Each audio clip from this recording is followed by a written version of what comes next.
Okay, so I get really sentimental whenever I start with a new journal. And last night I was posting like on my Instagram story about it. I was like, and I realized that I got this journal at my high school graduation party, and then I was thinking about how much I've changed in the past year and a half since then, and I decided I was going to write a letter to that self because I am just such a happier person. A lot has changed in my life since I graduated high school.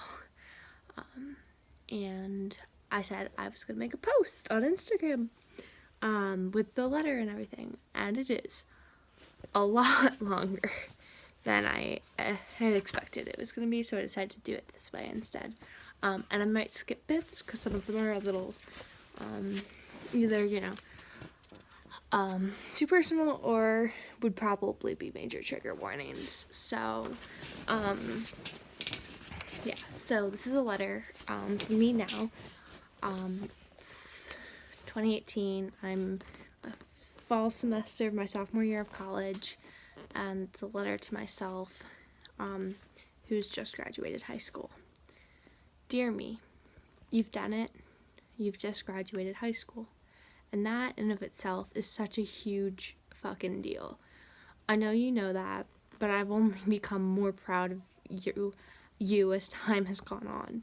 Distance and time has given me the space to really reflect on everything. High school really sucked for us. I've finally begun to unpack and process all the trauma of that time. A year and a half later, I was finally able to open up that wound and let the trauma out in a therapy session. Today, every day is a laugh in the face to all the people at my high school who didn't take you seriously, who taught you that you were a burden, who made you doubt your own perception of reality. Am I still learning to unlearn all the BS? Yes. Do I still genuinely believe I would have been better off never having been in emotional support or with an emotional support IEP? Absolutely. Is it still painful every day? Unfortunately. But every day I'm a little further from that reality. I no longer live in a world where I'm called an attention seeker and hypochondriac and question my own perception of the world. I've been diagnosed with sensory processing disorder and realized so much of what I experienced were sensory meltdowns. I know you've begun to realize that yourself. After years, I finally have a POTS diagnosis. I was also diagnosed with joint hypermobility spectrum disorder, and so much has begun to make sense. Mom has even stopped doubting and questioning. She was genuinely confused how everything could be related. Now she knows. You were right to question the AMPS diagnosis. Thank you. It took a while, but we got an answer. There are some struggles that have come into my life that you wouldn't have possibly expected. Last month, I was diagnosed with delayed gastric emptying, and that's been hard. I started using a cane part-time over the summer. It's helped, but it's a daily reminder of all the things I can't do anymore. Good news.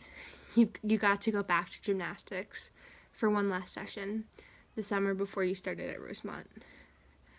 I'll always cherish that. I've accepted now, though, that I'll never go back. I can't even do cartwheels and roundhouse anymore. Sometimes I feel up to just one, but I feel all the joints in my body pull and strain when I do, so I limit myself. I've really only cartwheeled once this semester. I played on the men's tennis team last spring. I was expectedly pretty terrible at it, but I'm grateful for the experience. My health has declined pretty rapidly since then, so I know I won't be playing this spring. But that's okay. I'm really glad I struggled with my mental health before my physical health, because I learned to cope quite well. And guess what? I'm thriving. Last October, I got my semicolon tattoo, and that means that I was 1 year clean of major self-harm. And I'm going to skip this paragraph.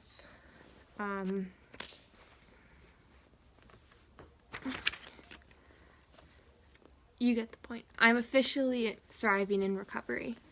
I don't see my psychologist that I was seeing anymore. I saw her once over the summer for a general life check-in.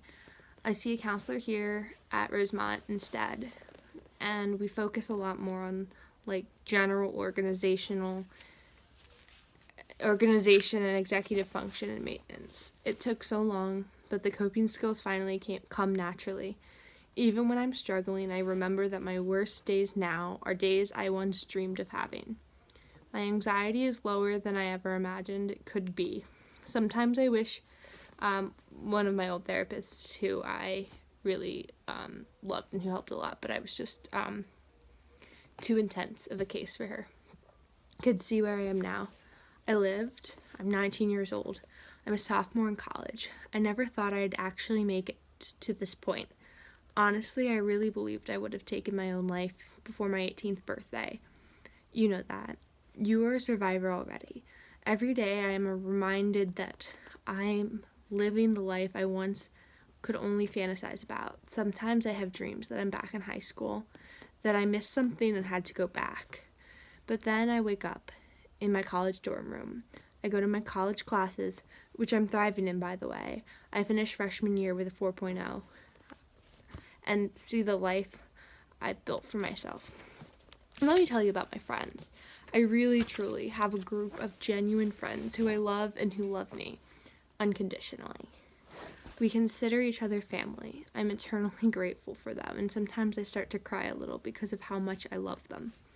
Also, I have such great supports here. Sometimes I'm still ashamed of using my accommodations, but I'm working on it. Everything the ES team threatened you with about college life has been so wrong. My professors are more accommodating than then they let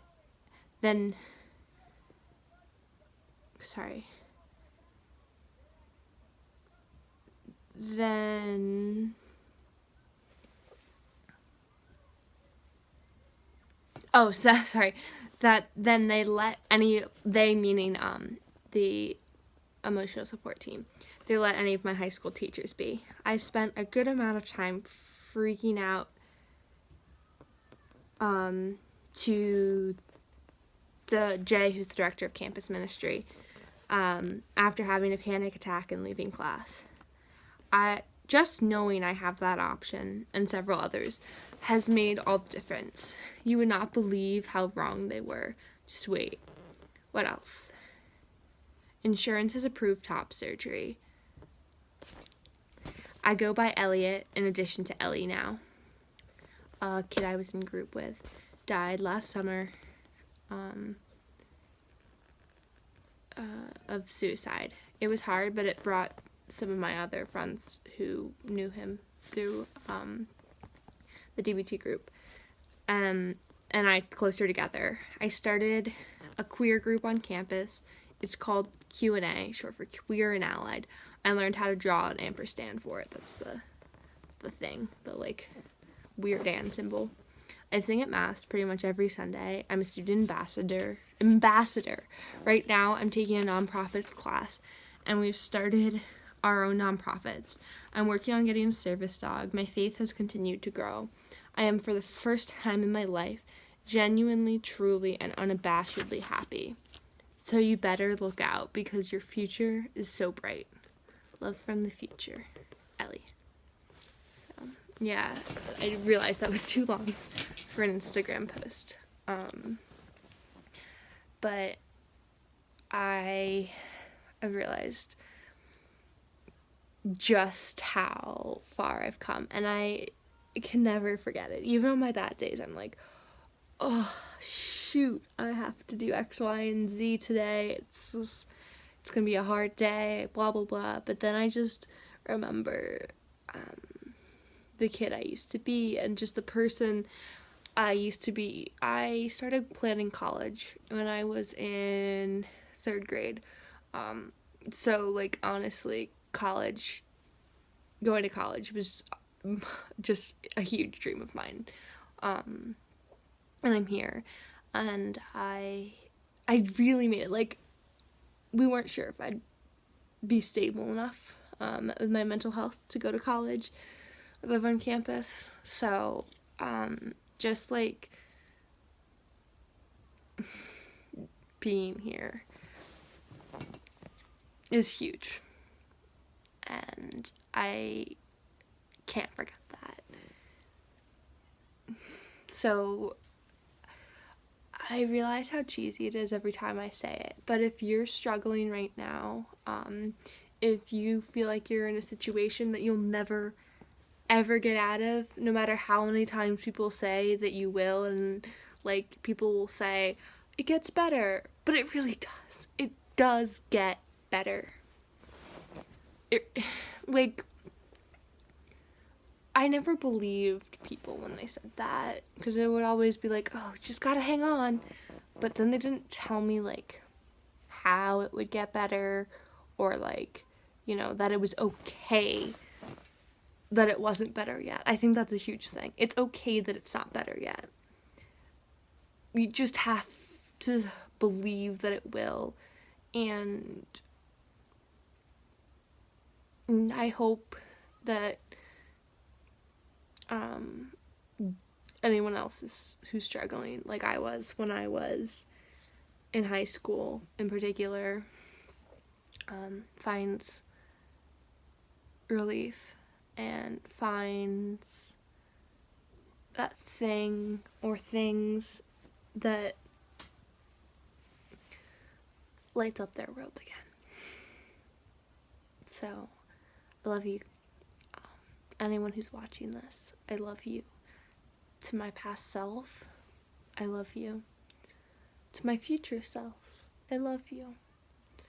To me right now, I love you. Stay safe, guys.